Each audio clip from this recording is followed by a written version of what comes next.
నమస్కారం, welcome to I dream. Health talks with Vijitha కార్యక్రమానికి స్వాగతం.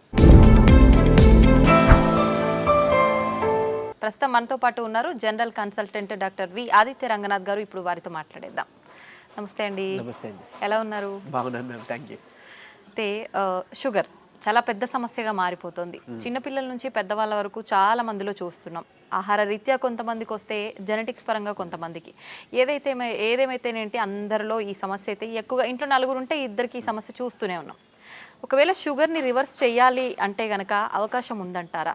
ఉంటే గనక ఆ టిప్స్ ఏంటో తెలియజేయండి. సో ఇప్పుడు డయాబెటీస్ వచ్చింది, లేకపోతే బీపీ వచ్చింది, థైరాయిడ్ వచ్చింది, లేకపోతే వాట్ ఎవర్, ఇదివరకు మనం విన్నది ఏంటి అని అంటే ఒక్కసారి వస్తే లైఫ్ లాంగ్ అది తగ్గడానికి ఆస్కారం లేదు. సో మనం ఏం చేయొచ్చు, కంట్రోల్లో పెట్టుకోవాలి. సో డ్రగ్స్, అదే మన మెడిసిన్ తీసుకుంటాము రెగ్యులర్గా, ఆపకుండా తీసుకుంటే కంట్రోల్లో ఉంటుంది కాబట్టి భయపడాల్సిన అవసరం లేదని చెప్పారు. అయిపోయింది, అది అక్కడతో అయిపోయింది. బట్ ఇప్పుడు రీసెంట్ అంటే చాలా ఇయర్స్ నుంచి మనకి తెలిసిందే ఏంటి అని అంటే వీటన్నిటిని కూడా మనం రివర్స్ బ్యాక్ చేసుకోవచ్చు. కాకపోతే ఆ పద్ధతి తెలియక, చాలామంది అవేర్నెస్ లేక ఇంకా అదే భయంతో ఇప్పటికీ ఉన్నారు. అంటే ఒక్కసారి వస్తే తగ్గదు, మనం ఖచ్చితంగా టాబ్లెట్స్ మీద బ్రతకాలి లైఫ్ లాంగ్. సగం ఆ థాటే ఇంకా అనారోగ్యం తీసుకొస్తుంది అనమాట. సో అసలైన నిజం ఏంటి అని అంటే డయాబెటీస్ని కూడా మనం రివర్స్ చేసుకోవచ్చు ఖచ్చితంగా. అంటే నేను చెప్తుంది రివర్స్ అంటే పూర్తిగా డయాబెటీస్ అసలు లేకుండానే మనం ఫర్దర్గా మనం జీవించవచ్చు, మన లైఫ్ లీడ్ చేయొచ్చు. అవకాశం ఖచ్చితంగా ఉంది. అంటే ఆరోగ్య సూత్రాలు పాటించడం వల్ల ఏంటండి మరి అవి? సో మెయిన్గా ఇప్పుడు డయాబెటీస్ రావడానికి కారణం ఒకటి ఇన్సులిన్ రెసిస్టెన్స్. సరే, ఇన్సులిన్ రెసిస్టెన్స్ అంటే ఏం లేదండి, ఇప్పుడు మనం ఎక్కువసార్లు తీసుకుంటాం, డే మొత్తంలో ఎక్కువసార్లు తినడం, లేదా ఏదైనా మధ్యలో గ్యాప్స్లో మళ్ళీ ఇప్పుడు లంచ్, డిన్నర్, పొద్దున్న బ్రేక్ఫాస్ట్కి మధ్యలో మళ్ళీ ఏదైనా టీ, ఏదో కాఫీ అలవాటు ఉంటుంది, లేదంటే ఇంకేదైనా స్నాక్స్ తింటాం. ఇలాంటి అలవాటు ఎక్కువ అయిపోయి ఏంటి అని అంటే మనం ఏది తిన్నా ఏది తాగినా, అంటే వాటర్ తప్పిస్తే మిగిలిన ఏది తీసుకున్నా మన బాడీలో ఇన్సులిన్ ప్రొడక్షన్ జరుగుతుంది.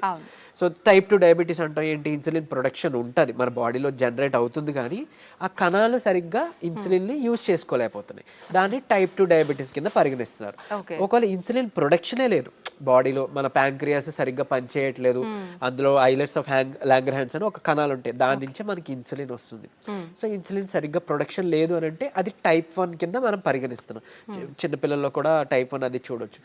సో ఇప్పుడు ఇన్సులిన్ ప్రొడక్షన్ జరిగి మనం తిన్న ప్రతిసారి మన గ్లూకోజ్ లెవెల్స్ ఏదైతే ఉందో అది మేనేజ్ చేయడానికి ఇన్సులిన్ ప్రొడక్షన్ జరిగి, అంటే స్పైక్ అయ్యి అది కంట్రోల్ తీసుకొచ్చి మళ్ళీ అది ఇన్సులిన్ తగ్గి, ఆ స్పైక్ తగ్గి మళ్ళీ మనం తింటున్నాం, మళ్ళీ పెరుగుతుంది కదా. ఇలా అస్తమానం పెరిగి తగ్గడం వల్ల మన బాడీ అలవాటు పడిపోతుంది ఆ ఇన్సులిన్, సెట్ అయిన ఇన్సులిన్ లెవెల్కి.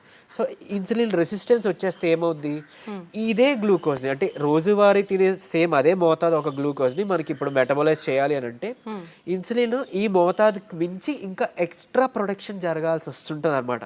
అంటే ఈ లెవెల్కి అది కంట్రోల్కి రావట్లేదు, దాన్నే ఇన్సులిన్ రెసిస్టెన్స్ అంటున్నాం. సో మనం చేయాల్సిన పని ఏంటి అంటే ఇన్సులిన్ రెసిస్టెంట్ తగ్గించి ఇన్సులిన్ సెన్సిటివిటీని మనం పెంచుకోవాలి ఒకటి. తర్వాత ఆహారంలో చిన్న మార్పులే, అంటే ఇప్పుడు డయాబెటీస్ మనం ఇది చేయాలి అని అంటే సరే ఏముంది రైస్ మానేయండి అని చెప్తారు, అంతే కదా, మాకు చాలా ఇబ్బంది, మేము చేయలేము అని అంటారు. అలా ఏం కాదు, కొన్ని పద్ధతులు ఉన్నాయి, నేను చెప్తాను ఇప్పుడు ఖచ్చితంగా. అది పాటిస్తే ఏకంగా డయాబెటీస్ చక్కగా కంట్రోలే కాకుండా రాబోయే రోజులు, అంటే మీకు ఫస్ట్ 3 months 4 months కంట్రోల్ తెచ్చుకుంటారు. ఆ పైనుంచి మనకి టార్గెట్ ఏంటి అని అంటే మనం వాడుతున్న మెడిసిన్ నెమ్మదిగా డోస్ తగ్గించుకోగలగాలి. అంటే తగ్గించగలగాలి అంటే ఆటోమేటిక్గా మనకి లెవెల్స్ తగ్గితే యాజ్ ఏ మీ డాక్టర్ కానీ మేము కానీ తగ్గించగలుగుతాం కదా. తగ్గించిన తర్వాత దీన్ని పూర్తిగా రివర్స్ బ్యాక్ చేసుకొని నార్మల్ లైఫ్, అంటే ఆ ఫుడ్ని తీసుకుంటూ చక్కగా మనం ఎలాంటి ట్రీట్మెంట్, అంటే ఈ డ్రగ్స్ తీసుకోకుండా ఉండడం. మళ్ళీ అది తగ్గిపోయిన తర్వాత మళ్ళీ పంచదార తినేస్తాం, మైదా పిండి తినేస్తాం, గోధుమ పిండి తినేస్తాం, లేకపోతే ప్రాసెస్డ్ ఫుడ్ తినేస్తాం. అంటే అసలు అదే మెయిన్ ప్రాబ్లం. అంటే high saturated fats, high carbohydrates ఉండడం వల్లనే మనకు వస్తుంది. ఇది వరకు వాళ్ళకి, అంటే మన పెద్దలకి అప్పట్లో ఎందుకు రాలేదంటే వాళ్ళు ఇవేం తీసుకోలేదు కాబట్టి వాళ్ళకి రాలేదు. సో మనం అది ఫుడ్డే ఇది ఫుడ్డే కదా, ఏదో నార్మల్ లైఫ్, అంటే తగ్గిన తర్వాత మళ్ళీ తినేవచ్చు అన్న వాళ్ళకి ఇది ఆన్సర్ చెప్తున్నా. సో అది కాదు, నార్మల్గా మీరు రైస్ తీసుకోవచ్చు, రైస్ పూర్తిగా మానే అవసరం లేదు, కాకపోతే రైస్తో పాటు కొన్ని తీసుకోవాల్సి ఉన్నాయి. సో చూడండి, సింపుల్ టెక్నిక్, హై కార్బోహైడ్రేట్స్ తీసుకోకూడదు, హై కాంప్లెక్స్ కార్బోహైడ్రేట్స్ తీసుకోకూడదు, తర్వాత హై సాచురేటెడ్ ఫ్యాట్స్ తీసుకోకూడదు. సో ఇవి తప్పిస్తే మరి మిగిలిన ఆప్షన్ ఏంటి? కొంతమంది ఇక్కడ ఏం చేస్తారంటే కార్బోహైడ్రేట్స్ తీసుకోకూడదు అన్నారు కాబట్టి పూర్తిగా కార్బోహైడ్రేట్స్ని తగ్గించేస్తున్నారు. అంటే నో కార్బోహైడ్రేట్ ఫుడ్ అంటారు, అలా వెళ్ళిపోతున్నారు. కీటో డైట్స్ అని అలా వద్దు. అలా అయితే ఏమవుతుందంటే మనకి ఇన్ని సంవత్సరాలు లేదా ఇన్ని జనరేషన్స్గా మనకి బాడీకి కార్బోహైడ్రేట్స్ అలవాటు, సో దాని డైజెషన్ అలవాటు. సో అక్కడి నుంచి మళ్ళీ అది బ్రేక్ డౌన్ అయ్యి గ్లూకోజ్ కింద మనకి కన్వర్ట్ అవుతుంది, మనకి శక్తిని ఇస్తుంది, బాగుంది. మీరు తినడం మానేస్తే ఒకటి మీకు కూడా బాడీకి అది కొత్తది ఏంటంటే కార్బోహైడ్రేట్స్ అసలు అది డైజెషన్ చేసే ఒక పద్ధతే మర్చిపోద్ది మన బాడీ. సో రేపు పొద్దున్న నార్మల్ సింపుల్గా కార్బోహైడ్రేట్స్ తీసుకున్నా దానికి చాలా కష్టపడాల్సి వస్తుంది. అండ్ ఈవెన్ ఒకవేళ జెనెటికల్గా నెక్స్ట్ జనరేషన్స్ పాస్ ఆన్ అయింది అనుకోండి, అది ఇంకా ఇబ్బందిగా. అంటే నార్మల్ అన్నమే మనం అరాయించుకోలేకపోవచ్చు, లేకపోతే నార్మల్ సమోసానే ఎంజాయ్ చేయలేకపోవచ్చు మనం. సో అట్లా సో సరే ఓకే, హై కార్బ్స్ అంటే తెలుసు, ఈ రైస్ నార్మల్గా తీసుకునేవి. ఈ రైసు తర్వాత ఈ మైదా గోధుమ పిండి ఇవన్నీ తినమని చెప్తుంటారు, అంటే రైస్ని తగ్గించి మైదా గోధుమ పిండి తినమని అంటారు కదా. సో అది కూడా రిఫైన్డ్ తీసుకుంటే, పంచదార లేకపోతే గోధుమ పిండి ఇవన్నీ రిఫైన్డ్ ఫ్లోర్ బయట కొని తెచ్చుకుంటే అది కూడా మళ్ళీ మనకు ప్రాబ్లమే. సో మనం మిల్లులో వెళ్ళి ఆడించుకుందాం, అంటే డైరెక్ట్గా వెళ్ళి మనం గోధుమలు అలాగా గోధుమలు, దానికి జొన్నలు యాడ్ చేయొచ్చు, రాగులు యాడ్ చేయొచ్చు, సోళ్ళు అంటాం కదా, సో అలా రాగి మాల్ట్లో తీసుకునే రాగులు అవన్నీ యాడ్ చేసి దాంతో మనం రొట్టిలానో లేకపోతే మిల్లెట్స్ ఏమైనా దానికి యాడ్ చేసి, కినోవా అని ఇప్పుడు వస్తుంది, సరే అంత అఫోర్డ్ చేయలేదు అన్న వాళ్ళకి పోనీ మనకి ఏమంటారు సామెలు, అరికిలు, గంటలు అలాంటివన్నీ తక్కువ రేట్కే వస్తుంటాయి కదా, అలాంటివి ఇంక్లూడ్ చేసుకోవచ్చు. పూర్తిగా రైస్ మానేమని నేను చెప్పట్లేదు, రైస్తో పాటు ఇది తీసుకోండి. సరే ఇదంతా కాదులేండి, ఓన్లీ రైస్ నాకు కర్రీ మాత్రమే అలవాటు ఉంది, పోనీ ఇంకేదైనా సింపుల్గా చెప్పండి అని అంటే ఉంది ఒక పద్ధతి. మనకి ఇప్పుడు ఇన్సులిన్ రెసిస్టెన్స్ అని మాట్లాడుకున్నామే, HbA1c మీ అందరికీ తెలుసు, 3 నెలల యావరేజ్ తీస్తే మనకి ఎంత ఉంది అనే దాని మీద మన డయాబెటీస్ ఉందా లేదా, కంట్రోల్లో ఉందా లేదా అని తెలుస్తుంది. సో దాన్ని మనం కంట్రోల్ పెట్టడానికే కదా ఇప్పుడు అన్నీ చెప్తున్నాం. మన ఇన్సులిన్ వాడాలన్నా లేకపోతే ఈ మెట్ఫార్మిన్ మన డయాబెటీస్ డ్రగ్స్ వాడాలంటే కూడా మనకు అలానే దేవుడు కూడా ఇచ్చిన ఆహారంలో ఈ పని చేసే ఉంది. ఏంటి అని అంటే ఒకటి కీరా దోసకాయలు, తర్వాత పంకిన్ సీడ్స్ గుమ్మడి గింజలు, తర్వాత పాలకూర.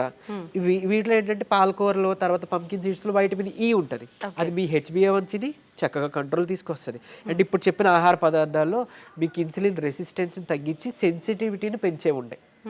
సో ఇప్పుడు సరే కొంత లిస్ట్ చెప్తాను చూడండి. మష్రూమ్స్ బాగా అదే మన ఉడకబెట్టిన గుడ్లు ఫుల్గా విత్ సొనతో పాటు తీసుకోవాలి, అది కొలెస్ట్రాల్ కాదు, మంచి కొలెస్ట్రాల్ తీసుకోండి. సో తర్వాత నెయ్యి, తర్వాత మన కీరా దోసకాయలు, తర్వాత ఓట్స్, గ్రీన్ పీస్ అదే మన పచ్చి బఠానీలు, తర్వాత రాజ్మా, కిడ్నీ బీన్స్ అంటాం రాజ్మా, అలానే మిగిలిన బీన్స్ కూడా చక్కగా మిగిలిన రకాల బీన్స్, చిక్కుళ్ళు బీన్స్ ఇట్లాంటివన్నీ తీసుకుంటే కనుక ఇవన్నీ కూడా మీ ఇన్సులిన్ రెసిస్టెన్స్ని తగ్గించినవే. సో మీ ఇష్టం, గుడ్లు పోనీ ఆమ్లెట్ రూపంలో తీసుకోండి, నిద్రకి పనికి వస్తుంది ఆమ్లెట్, ప్లస్ దీనికి కూడా హెల్ప్ అవుతుంది. సో ఈ ఫుడ్ని మీరు కంపల్సరీగా క్యాబేజీ, కాలీఫ్లవరు, సో బ్రాకోలీ కానీ ఇలాంటి ఇవన్నీ కూడా మీ ఫుడ్ డైలీ ఫుడ్లో ఏదో ఒక రూపంలో ఇంక్లూడ్ చేసుకోండి. ఏదో ఒక్క పదార్థమైనా అట్లీస్ట్ కర్రీ, మనం అది వదిలేసి మిగిలినవేవో తీసుకున్నామంటే మళ్ళీ కంట్రోల్కి రాదు. మీ అందరికీ తెలిసిందే, చాలామంది ఎక్కువ పాలకూర కూడా తినరు. సో అట్లా, లేదంటే మునగాకు ఉంది, సో మునగాకును కూడా మీరు పౌడర్ రూపంలో చేసుకోవచ్చు, ఎండబెట్టేసి చక్కగా పౌడర్ చేసుకొని ఒక చెంచా యాడ్ చేసుకోండి ఒక ముద్దకి, అన్నంతో పాటు రైస్తో తీసుకోవచ్చు, హాట్ వాటర్లో తీసుకోవచ్చు, మజ్జిగలో కలిపి తీసుకోవచ్చు. ఇది ఒక మనిషికి డైలీ లిమిట్ ఒక చెంచా. సో అట్లా అని ఇప్పుడు ఏం చేస్తారంటే కొంతమంది ఏదైనా రసం, చారు దాంట్లో కలిపేస్తారు, బట్ అది కలిపేస్తే అంటే ఇంట్లో 3 members 4 members ఉంటే అందులో ఎవరికి ఎంత వెళ్ళేది తెలియదు కదా. సో డైరెక్ట్గా మీరు కలుపుకోవడం బెటర్, ఏదర్ వాటర్లోనో మజ్జిగలోనో లేదా మీ అన్నం గిన్నెలోనో. ఇంకోటి అన్నము, ఇప్పుడు అలానే అదే అన్నము కూర తినే ముందుగా 1 కప్పు కీరా దోసకాయ తీసుకోండి, లేదా బీన్స్, మొలకలు తీసుకోండి చక్కగా, ఇవన్నీ మీకు హెల్ప్ అవుతుంది. లేదంటే మన దాలింబ గింజలు 1 కప్ పెట్టుకోవచ్చు, పెట్టి ముందు అది తిని తర్వాత అన్నము కూర మనం తీసుకుందాం. అలానే అన్నం తినే ముందు, టిఫిన్ తినే ముందు, నైట్ డిన్నర్ చేసే ముందు ఏం చేయొచ్చు అనంటే కొంచెం పెప్పర్ అంటే మన మిరియాల పొడి 1 చిటికెడు తీసుకొని నిమ్మరసం యాడ్ చేసి కొంచెం గోరువెచ్చని నీటిలో ఒక కప్పు లేదా 1 గ్లాస్ గోరువెచ్చని నీటిలో కలిపి తాగేసేయండి. ఎందుకు అనంటే ఇప్పుడు ఈ పెప్పర్లో ఉండే పైపరిన్ అనేది మన ఏమంటారు యాక్టివ్ ఇంగ్రీడియంట్, మెడిసినల్ వాల్యూ ఉండే ఇంగ్రీడియంట్. ఇది మన లివర్లో, ప్యాంక్రియాస్లో, అదే ఎక్కడి నుంచి అయితే ఇన్సులిన్ వస్తుందో అందులో అక్కడ డైజెషన్ ఎంజైమ్స్ని వాటిని కూడా మంచిగా ఇది ఏమంటారు మెటబాలైజ్ చేస్తుంది. కరెక్ట్గా మెటబాలిజం బాగా జరిగి ఎంజైమ్స్ అన్ని మంచిగా ఫంక్షన్ అయ్యేలా చేస్తుంది. సో తర్వాత ఇంకొకటి మోర్ ఓవర్ ఈ ఏవైతే కాంప్లెక్స్ కార్బోహైడ్రేట్స్ మన హై కార్బ్స్ అన్నాం కదా, దాన్ని బాగా కరెక్ట్గా డైజెషన్ జరిగేలాగా మెటబాలైజ్ అయ్యేలాగా ఇది హెల్ప్ చేస్తుంది. Okay. అండ్ ఈవెన్ మన పోషకాలు ఏవైతే ఉన్నాయో ఆకుకూరలోనో లేకపోతే మనం తీసుకునే ఫుడ్లోనో అవి మన వంట పట్టడం అంటాం కదా, మన అబ్జార్ప్షన్, అవి అబ్జార్బ్ చేయడానికి ఈ పైపర్ అదే ఐ మీన్ పైపర్ ఈ పెప్పర్ మన మిరియాలు పొడి చాలా బాగా హెల్ప్ చేస్తుంది. సో ఈ రూపంలో తీసుకున్నారనుకోండి, మీరు తిన్న తర్వాత పెరిగే షుగర్ లెవెల్స్ కంట్రోల్కి వస్తాయి. అండ్ ఈవెన్ మనకి లోపల ఫంక్షనింగ్ బాగా మెరుగుపడుతుంది. ఇకపోతే డయాబెటీస్ రివర్సల్ గురించి వద్దాం. సో నేను ఇప్పుడు చెప్పింది 3 months 4 months 3 to 4 months చేస్తే ఖచ్చితంగా మీ షుగర్ లెవెల్స్లో చాలా వరకు మీకు తగ్గడం మీరే గమనించుకుంటారు. మీరు ఇంత అద్భుతంగా పనిచేస్తుందా అని అంటారు. ఎందుకనంటే చాలా మందికి ఒకటి ఉండిపోయింది సైకలాజికల్గా, అంటే drugs I mean like what ever medicine మాత్రమే మెడిసిన్, ఫుడ్ అంటే జస్ట్ ఆహారం మాత్రమే. అసలు కాదు. మీకు గుర్తుంటుంటే ఎప్పుడైనా మీ నాన్నమ్మలు అమ్మమ్మలు మీకు ఎప్పుడైనా పొట్టనొప్పి వచ్చింది అని అంటే ఏదైనా వాము కొంచెం సాల్ట్ కలిపిస్తే వెంటనే తగ్గడం మనం గమనించి ఉంటాం. లేదంటే మెంతులు మింగేసి తాగేయండి వాటర్ అంటే, అవన్నీ ఎందుకు పనిచేస్తున్నాయి? ఇప్పుడు యాంటాసిడ్స్ ఏవో వెళ్ళి పరగడుపున మాత్రం మనం పైకి వెళ్ళి తెచ్చుకొని వేసుకుంటున్నాం. అవేం అవసరం లేకుండా వాళ్ళు బతికారు కదా. ఎలా బతికారు? ఇలానే. ఇవన్నీ ఫుడ్డే మెడిసిన్. మనకు ఒక మెడికల్ షాప్ ఉంది. ఎగ్జాక్ట్లీ. మనకి ఏదైనా అనారోగ్యం వస్తుంటే మెడికల్ షాప్ కి మనం బయటకు వెళ్ళొద్దు, మన కిచెన్ లోకి వెళ్ళాలన్నమాట. యాక్చువల్గా పోపుల డబ్బాలే మనకి డ్రగ్ ఇది అన్నట్లు, స్టోర్ అన్నట్టు. సో ఖచ్చితంగా ఇది వర్క్ అవుతుంది. అండ్ మోర్ ఓవర్ అంటే ఇప్పుడు మన బెర్రీస్ నుంచి ప్లాంట్స్ నుంచి ఎక్స్ట్రాక్ట్ చేసిన బెర్బరిన్ అనేది ఒక సప్లిమెంట్ ఉంటుంది ఆబ్వియస్లీ. సరే అది అందరూ వాడాల్సిన అవసరం లేదు, కానీ ఒక బూస్టప్ కింద పనికి వస్తుంది. అంటే ఎలా అయితే మనకి డయాబెటీస్ని మనకి తగ్గించడానికి మెట్ఫార్మిన్ అనే ఒక మెడిసిన్ తీసుకుంటున్నామో, సేమ్ ఇది కూడా అదే పని చేస్తుంది. కానీ బట్ మెట్ఫార్మిన్తో వచ్చే వైటమిన్ B12 డెఫిషియన్సీ ఇందులో లేదు, ఈ బెర్బరిన్లో లేదు. సరే ఓకే, అవైలబుల్ ఉన్న వాళ్ళు వాడుకుంటారు, అందరూ ఇది వాడాలని రూల్ లేదు. కానీ బట్ ఈ సింపుల్ టిప్స్ పాటించండి, ఇది ఒకటి. తర్వాత ఖచ్చితంగా ఒక 5 minutes వాకింగ్ ఉంటే చాలు. 5 minutes వాకింగ్ అంటే తిన్న తర్వాత ఒక 10 నిమిషాలు అలా 5 minutes వాకింగ్ చేస్తే చాలు. మీ ఆఫీస్ ఏరియా, మీ బెడ్రూమ్, మీ హాల్ ఎక్కడైనా ఆయాసం రావాలి, చెమటలు పట్టాలి, ఇట్లానే వాకింగ్ చేస్తేనే మనకి వర్కౌట్ అయినట్టు అని అస్సలు కాదు. బాడీ మూమెంట్ ఉండాలి. సో అది చేసుకుంటే చాలు, డయాబెటీస్ మనకి తగ్గుతుంది. రివర్స్కి చెప్పుకున్న ఇందాక ఇంగ్రీడియంట్స్ ఉన్నాయి కదా, పంకిన్ సీడ్స్ అవ్వచ్చు, మన HbA1c కంట్రోల్ చేసి ఇన్సులిన్ సెన్సిటివిటీ పెంచేవి, ఇవి మీరు చేసుకుంటే 3 to 4 months ఖచ్చితంగా రివర్స్ అయిపోతుంది. ఇప్పుడు చాలా మంది మనం చూస్తూ ఉంటామండి, జామకాయ ఆకులు, లేత చిగుర్లు అని చెప్పి, లేదు అంటే తిప్పతీగ అని చెప్పి, ఇలాంటి కొన్ని ఆకులతో వేణిల్లో వేసి మరిగించిన వాటర్ తాగుతుంటారు షుగర్ ఉన్న వాళ్ళు. ఇది వర్క్ అవుతుంది అంటారా? యాక్చువల్గా ఇప్పుడు జామ ఆకులు ఉన్నాయి కదా, లేత తీసుకొని ఒక 4 ఆకులు మనం వేడి నీటిలో వేసి మరిగించి కషాయంలా తీసుకొని ఉదయం సాయంత్రం లేదా ఒక పూట అట్లీస్ట్ పరగడుపునైనా కానీ తాగితే కనుక అమోఘంగా ఆ రోజే పెరిగిన షుగర్ లెవెల్స్ తగ్గిపోయాయి. సో నేను ప్రీవియస్ వీడియోలో జామాకులు కషాయం గురించి చెప్పినప్పుడు చాలా మంది ఫోన్ చేసి అంటే ట్రై చేసి చక్కగా ఫస్ట్ నమ్మారు, ట్రై చేసి ఒక 2 daysలో వాళ్ళు ఫోన్ చేసి, సార్ అంటే మాకు 1 day 2 dayలోనే ఇంత బాగా పనిచేస్తుంది, కంటిన్యూ చేయొచ్చు అంటారా, ఎక్కువ కాలం అన్నారు. బేసిక్గా చేయొచ్చండి, చేసుకోండి అని చెప్పారు. సో ఈవెన్ అది వాళ్ళకి ఏంటంటే డయాబెటీస్ ఎక్కువ, షుగర్ లెవెల్స్ ఎక్కువ ఉండడం వల్ల కొంతమందికి నిస్సత్తువ నీరసంగా ఉంటుంది కదా, దాన్ని కూడా ఇది మనకి జామాకులు బాగా హెల్ప్ అవుతుంది. జామకాయ తినొచ్చు, బొప్పాయి తినొచ్చు, అట్లనే జామాకులు కషాయం బాగా హెల్ప్ అవుతుంది, తీసుకోవచ్చు. తిప్పతీగ కూడా తీసుకోవచ్చు. బట్ తిప్పతీగ చాలా మంది తెలియక కోవిడ్ టైంలో అంటే ఇప్పుడు వైరస్ నుంచి బయటపడాలని తెలియక చాలా మంది ఓవర్ డోసెస్లో తీసుకుని విత్ ఇన్ 15 daysలో వాళ్ళ లివర్ మొత్తం డ్యామేజ్ అయ్యి ఎమర్జెన్సీ వార్డులో అడ్మిట్ అవ్వడం, చనిపోవడం జరిగింది. కానీ నేను ఇక్కడ చెప్పే ఒక ముక్క, తిప్పతీగ ప్రాబ్లం కాదు, ఓవర్ డోస్ ప్రాబ్లం. కాబట్టి తిప్పతీగని మనం ఇప్పుడు ఒకవేళ ఒక లైక్ 1 inch తీసుకున్నాం అనుకోండి, ఆ రూట్ ఏదైతే ఉందో దాన్ని బాగా బాయిల్ చేసి మనం దాన్ని తాగొచ్చు. దాంట్లో కొంచెం ఉసిరి పొడి యాడ్ చేయొచ్చు, లేదంటే మునగాకు యాడ్ చేసుకోవచ్చు 1/2 spoon అట్లా. ఇలాగా మనం తీసుకున్నాం అనుకోండి మనకి మంచిగా బెనిఫిటే. ఇప్పుడు అలాగని ఏంటి ఫ్లాక్ సీడ్స్ ఉన్నాయి, అవిసె గింజలు ఉన్నాయి. అవిసె గింజలు మనకి కొలెస్ట్రాల్ తగ్గిస్తుంటుంది, డయాబెటీస్ని రివర్స్ చేస్తుంది బాగా. అంటే ఒక 2 చెంచాలు మనం పౌడర్లా కానీ తయారు చేసుకొని మనం ఫ్లాక్ సీడ్స్ తీసుకుంటే, ఇదే ఫ్లాక్ సీడ్స్ గురించి ఒక పేపర్లో ఒక ఆర్టికల్ వచ్చింది. ఏంటి, ఫ్లాక్ సీడ్స్ తీసుకోకూడదు, లివర్కి మంచిది కాదు, లేకపోతే ఇంకోటి ఏదో అని. కరెక్టే, ఏదైనా అతిగా తీసుకుంటే మనకి ఫుడ్ అయినా ఆబ్వియస్లీ కదా. సో అంతే, అది పట్టుకొని ఉండొద్దు. అరే ఇప్పుడు తిప్పతీగ ఏదో ప్రాబ్లం, సరే తిప్పతీగ పక్కన పెడతాయి, అట్లీస్ట్ ఫ్లాక్ సీడ్స్, ఉసిరికాయ ఫ్లాక్ సీడ్స్, లేకపోతే మన పెప్పర్. సో ఇట్లాంటివి ఉన్నాయి కదా, వీటి వల్ల ఏం చేయటం జరగదు, డ్యామ్ షూర్ మంచిదే. సో లిమిట్లో తీసుకోండి. ఇంకోటి ఫ్లాక్ సీడ్స్ గురించి ఇప్పుడు మాట్లాడుకున్నాం కాబట్టి చాలా మంది తెలియక దాన్ని పౌడర్ చేసి స్టోర్ చేసుకుంటున్నారు. వద్దు, అది ఏంటి అని అంటే ఆక్సిజన్కి సెన్సిటివ్ అనమాట, ఎయిర్ సెన్సిటివ్ యాక్చువల్గా. దీన్ని మనం ఎంత ఎయిర్ టైట్ దీంట్లో స్టోర్ చేసుకున్నా, ఎంత అమోఘంగా పనిచేస్తుందో ఇది అంత చేడ్ చేస్తుంది స్టోర్ చేస్తే, ఆక్సిడైజ్డ్ అయిపోయి మనం ఎంత ఇది చేసినా అది అయిపోతుంది. సో ఫ్రెష్గా తయారు చేసుకోండి. ఒక 2 చెంచాలు చిన్న మిక్సీ గిన్నెలో మాత్రం అవుతుంది, పెద్ద మిక్సీ గిన్నెలో అవ్వదు. సో చేసుకొని మీరు బటర్ మిల్క్లో మిక్స్ చేసుకోవచ్చు. కొలెస్ట్రాల్ తగ్గుతుంది, డయాబెటీస్ రివర్సల్కి హెల్ప్ అవుతుంది. అండ్ ఈవెన్ మనకి బయట బనానా ఫ్లోర్ అని దొరుకుతుంది, అరటి దీని నుంచి తీసిన పిండి.